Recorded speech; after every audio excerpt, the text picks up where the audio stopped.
Good morning guys! Teacher A here and welcome to Gurong Pinoy sa Amerika. So for today, ang lesson natin ay continuation ng operations on polynomials. This time, magsusubtract naman tayo. Paano mag-subtract ng polynomials? So ganun pa din yung steps natin. So combine similar terms, isubtract lang natin yung pare-pareho. Ibig sabihin, pareho ng variable na pareho ng exponent. And then, we will subtract following the rules in subtracting integers. So, para mas maintindihan natin yung rule na yon, let's have example number 1.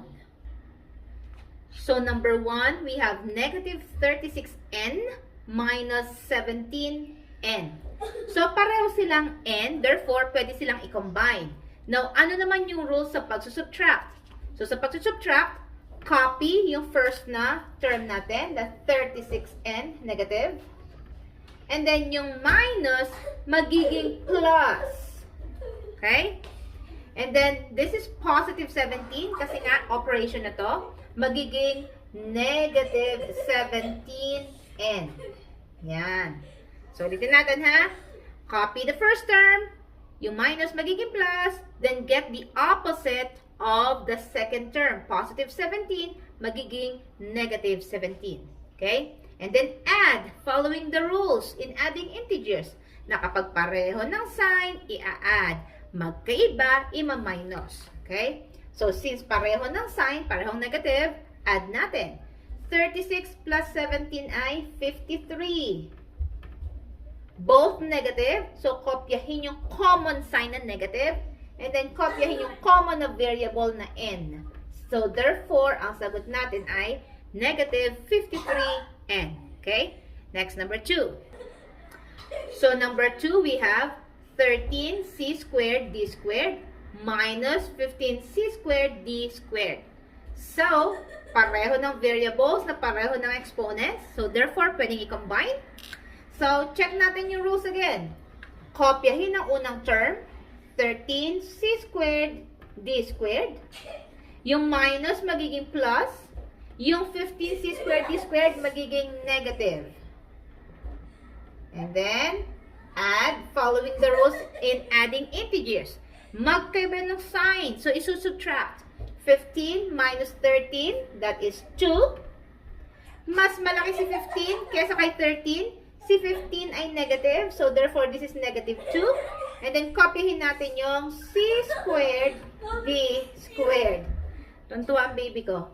So, therefore, ang final answer natin ay negative 2 c squared d squared. Okay? Next, number 3. So, next we have negative 6.17xy minus negative 9.38xy. So, again, parang may xy, pwedeng i-combine. So, ayusin na natin siya para matanggal yung double sign na to. So, negative 6.17xy. Si negative, si minus, magiging plus. Si negative 9.38xy, magiging positive 9.38xy. Now, i-combine natin following the rules in adding integers. So, isang negative, isang positive, magkaiba. So, isubtract 9.38 minus 6.17 ay 3.21. Si 9.38, mas malaki, positive siya kaysa dito sa negative 6. So, therefore, si 3.21 ay positive din. Then, kopyahin si x, y. Therefore, ang answer natin ay 3.21xy. Okay? Next, number 3. Okay, so number 4 na pala tayo, hindi number 3. So, negative 23m plus 18n minus 2m minus 13n.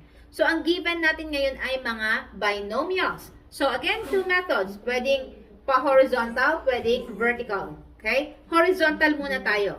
Sa pagsusolve, pagsusubtract horizontally, so, first is, kokopyahin natin yung unang binomials. Wala tayong babaguhin. Kopyahin lang natin siya, aalisin lang yung parenthesis. So, we have negative 23m plus 18n. Now, dito na magkakatalo sa second.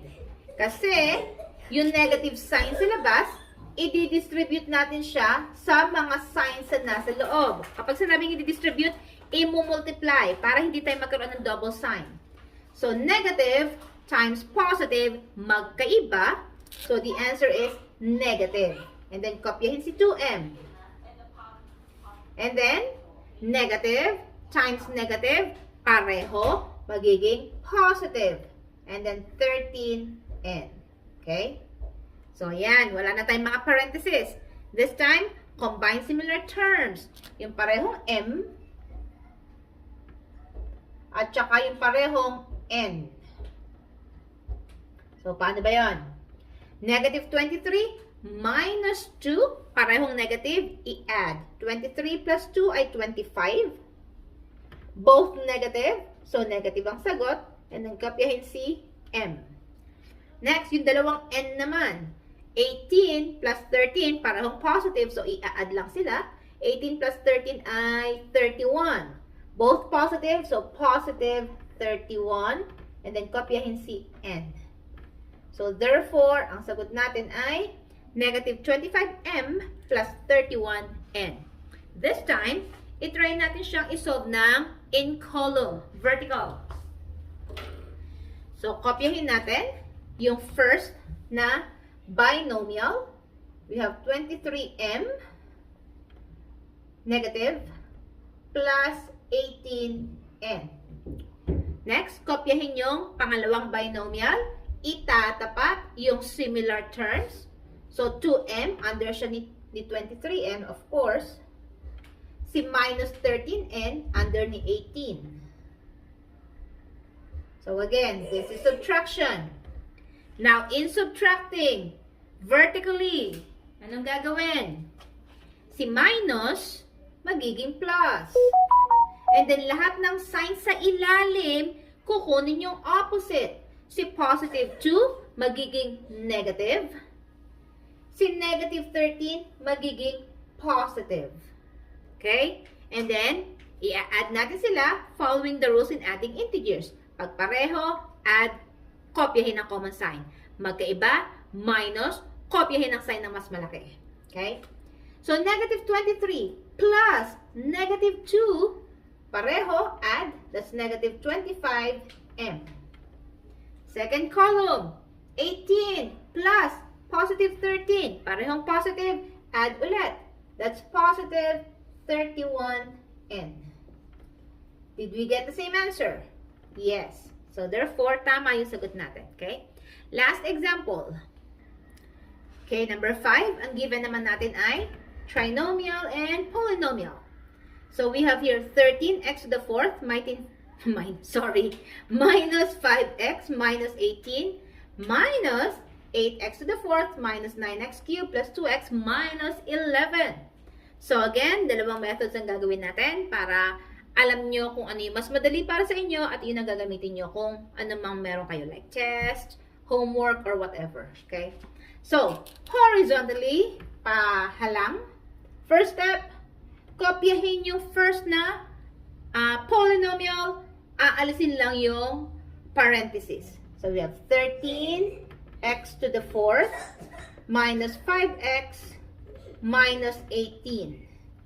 And then, second step, yung pangalawa naman. But, iibahin natin yung sign. Kasi i-distribute natin yung negative na nasa labas. So, kapag dinistribute nyo yung negative sign na nasa labas, kukunin nyo lang yung opposite sign ng nasa loob. Paano yun? Diba positive 8 to? So, magiging negative. So, negative 8x to the fourth. Negative 9, magiging positive 9x cubed. Positive 2, magiging negative 2x. Negative 11, magiging positive 11. There you go.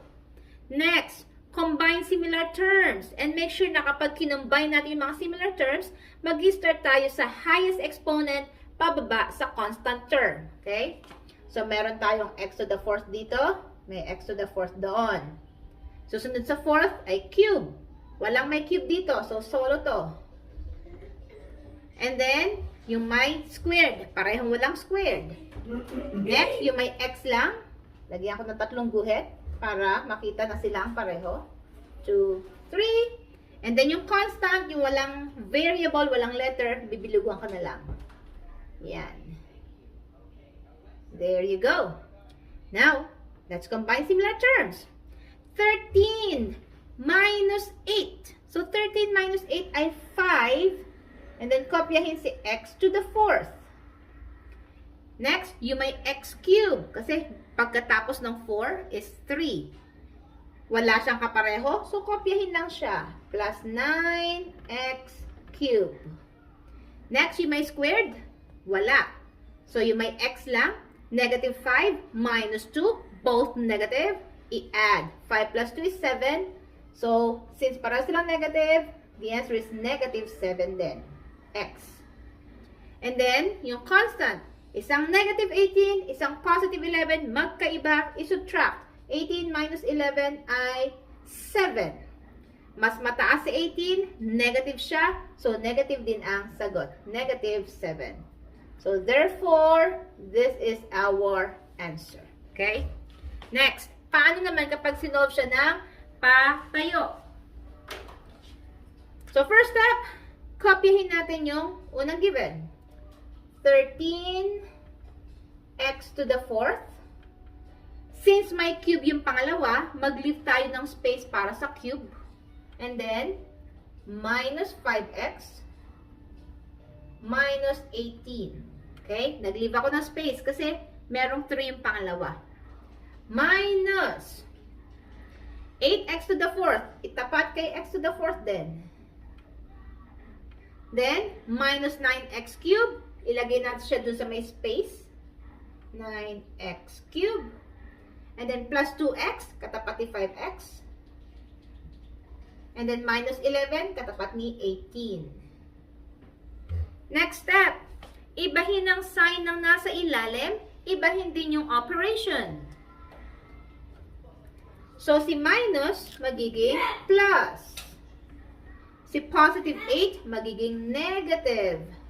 Si negative 9, magiging positive. Si positive 2x, magiging negative. Si negative 11, magiging positive. Okay? Now, let's add, following the rules in adding. Pareho ng sign, add, magkaiba, subtract. 13 plus negative 8, magkaiba, subtract. 13 minus 8 ay 5. And then just copy si x to the 4th. 9x, wala dito, just bring it down. Positive, 9x cube. Next, negative 5 plus negative 2, parehong negative, i-add. 7 plus 2 ay 5, sorry, 5 plus 2 ay 7. And then, kopyahin si x. Next, negative 18 plus 11, magkaiba ng sign, subtract. 18 minus 11 ay 7. Mas malaki si 18, negative, so negative 7. So, therefore, ito ang ating sagot, which is the same sa nakuha natin kanina. Okay? So, that's it. Kung natuto kayo sa ating video today, kindly give me a like para share ito ni YouTube sa iba. And please do not forget na mag-subscribe para updated kayo sa latest lessons natin. And like my FB page, Gurong Pinoy sa Amerika by Teacher A, para makapag-PM kayo sa akin, makapag-request kayo ng tutorial video ng kung ano man ang lesson ninyo. Okay? So, that's it for today. See you in my next video. Paalam!